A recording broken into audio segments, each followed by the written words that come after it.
Oke teman-teman, di video kali ini Ranum akan membahas bagaimana sarana dan prasarana pendidikan dikelola agar dapat mendukung kegiatan belajar dan mengajar dengan baik. Yuk langsung aja kita simak pembahasannya. Let's go. Bismillahirrahmanirrahim. Assalamualaikum warahmatullahi wabarakatuh. Halo teman-teman semuanya, perkenalkan nama saya Ranum Ramadanti. Teman-teman, sebelumnya kalian pernah nggak sih ngebayangin gimana kalau kita belajar tanpa buku, tanpa meja, tanpa kursi, ataupun tanpa kelas? Nah, itu akan lumayan menyulitkan ya teman-teman. Tentu aja proses belajarnya itu akan menjadi kurang nyaman, kemudian juga kurang efektif.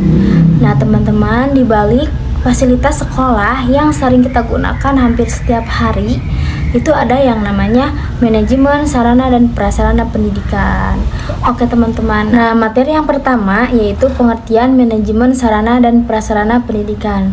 Teman-teman, manajemen itu adalah kegiatan mengatur dan juga mengelola berbagai sumber daya agar tujuan yang diinginkan itu dapat tercapai dengan baik.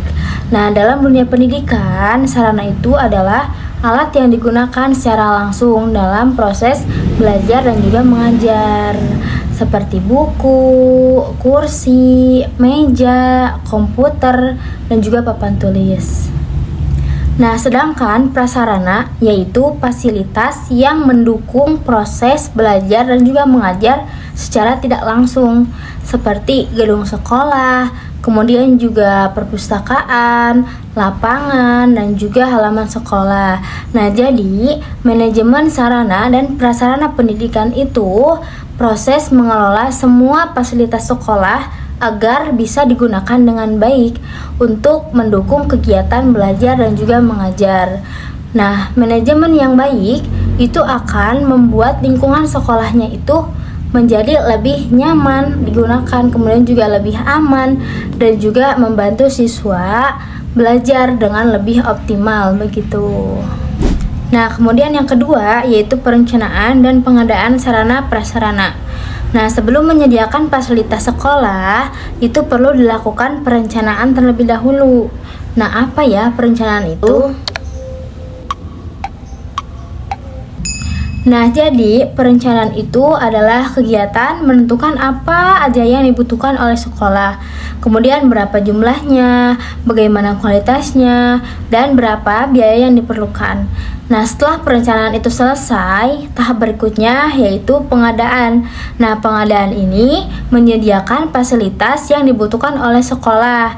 Nah, pengadaan juga dapat dilakukan dengan membeli, kemudian juga menerima bantuan, kemudian juga hibah ataupun menyewa. Nah, contohnya, jika sekolah itu membutuhkan komputer untuk laboratorium, nah maka sekolah tersebut ini harus merencanakan jumlah komputer yang diperlukan dan menyesuaikannya dengan dana yang tersedia sebelum melakukan pembelian.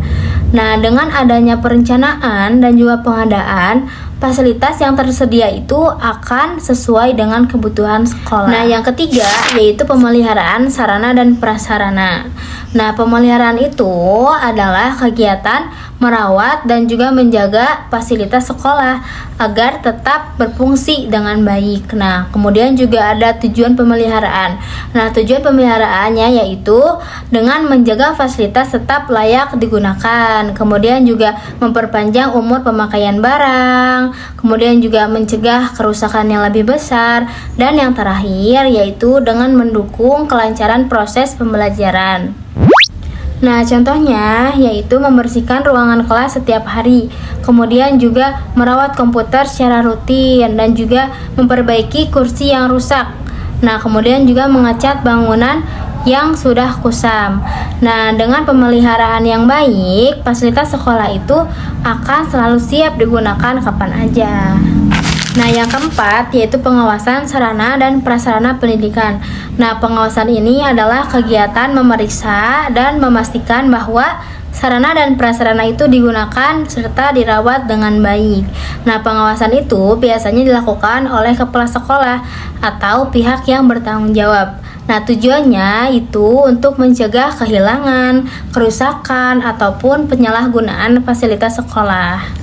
Nah, misalnya sekolah melakukan pengecekan rutin terhadap inventaris barang dan membuat laporan penggunaan fasilitas secara berkala.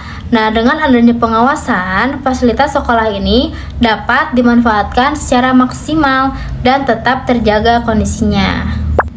Nah, jadi manajemen sarana dan prasarana pendidikan itu adalah proses mengelola fasilitas sekolah mulai dari perencanaan, pengadaan, pemeliharaan, hingga pengawasan. Jika dikelola dengan baik, sarana dan prasarana itu dapat menciptakan lingkungan belajar yang nyaman, aman, dan juga mendukung tercapainya tujuan pendidikan. Demikian yang dapat saya sampaikan.